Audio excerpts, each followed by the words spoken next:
Okay. So this evening I will be refuting Jocelyn Chung's claim that the consumption of pornography has a negative effect on the consumer as well as his or her closest relationships.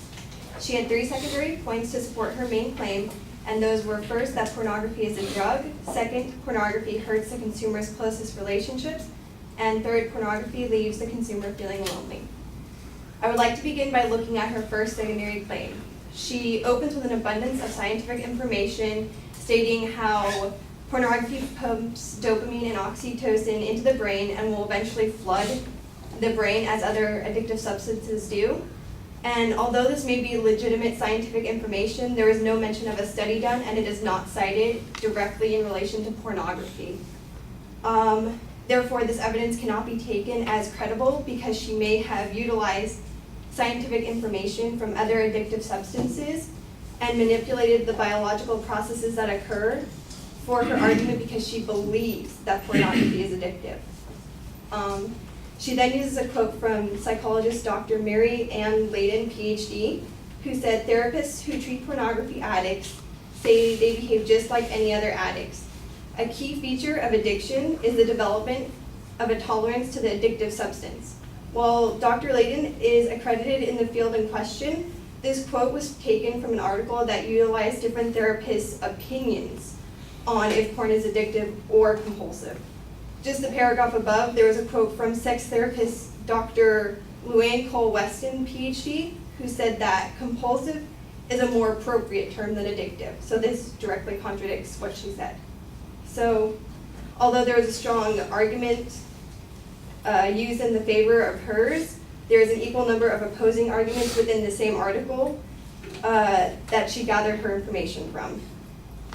Her overall secondary claim that pornography is a drug is inaccurate for reasons because, first of all, the FDA doesn't state it as a drug.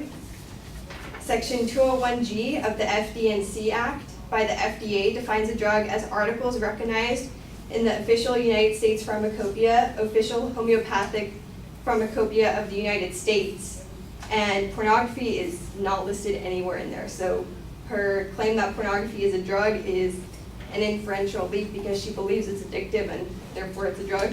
There's no evidence. Her second secondary claim that pornography hurts the consumer's closest relationships is just begging the question. She's restating her main claim that the consumption of pornography has a negative effect on the consumer as well as his or her closest relationships. Not only that, but the study that she used as evidence was very abstract and couldn't be very quantitative. It was done by a non-accredited professional. It was just some intern at a school, and he made some sort of questionnaire that could have had any series of questions that could make the woman answer in a way that he wanted them to. So it's not very tangible because it's the way someone feels. She then used a statistic that said 88.2% of top-rated porn scenes depict aggressive acts, and this came from a biased website known as StopPornCulture.org, whose motto is dedicated to challenging the porn industry and the harmful culture that perpetuates. This website does not show when, where, or how they obtained this information, and therefore this evidence isn't credible either. Not only that, but the Washington Post stated that anti-porn and anti-bondage, domination, sadism, and masochism activists refuse to draw distinctions between physical abuse and consensual BDSM play. Her last piece of evidence for her secondary claim was an anonymous blog post from a young girl sharing her unfortunate experience of discovering her father's pornography habits. While this may touch the audience because it's a little girl who found something disturbing out, it could have been written by anyone, including an anti-porn activist.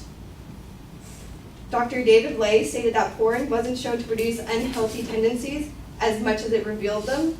Less than 1% of people actually experience negative consequences of their use, and that further, those consequences are rarely attributed to only porn, but a host of other causes and variables. So for this reason, although 1% may be affected in terms of their relationships it's not a significant amount. Finally, her third secondary claim was that pornography leaves the consumer feeling lonely. She stated that the more pornography that a person consumes, the harder it becomes for them to be aroused by a real person or real relationship.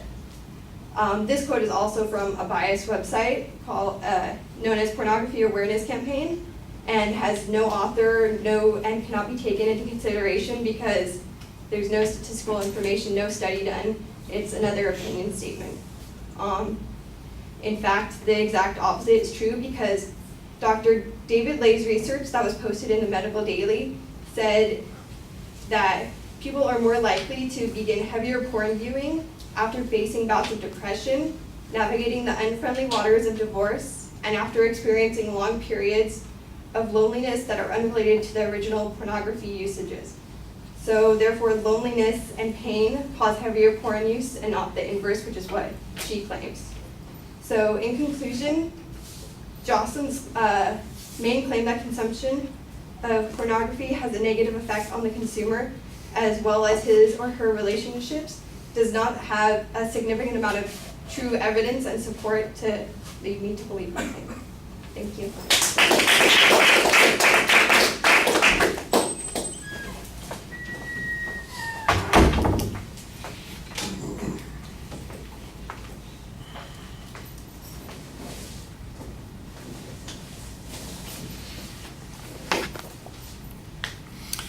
All right, structurally everything is sound and it's pretty easy to follow.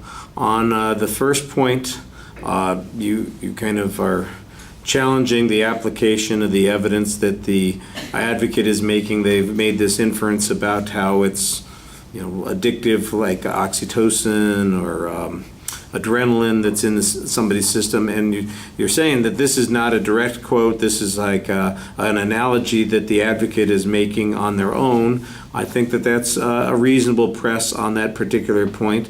The fact that you had opinion of therapists who have different opinions on this issue, I think that's helpful.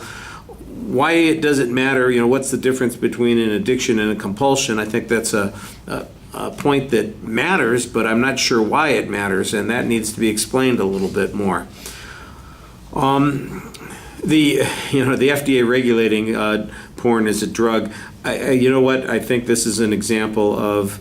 I'm going to call you out on the hypostatization here. This is the example. She's using a figure of speech here. That it's the equivalent of a drug, and saying, well, the FDA doesn't regulate it as a drug. I think that's kind of missing the idea that it's really just a colorful way of expressing the idea about the effect that it has on people, as opposed to saying, well, it ought to be controlled or regulated in some way. Nobody thinks it's a drug per se. It just has the same kinds of effects as a drug, and so it's a metaphor that people are using there.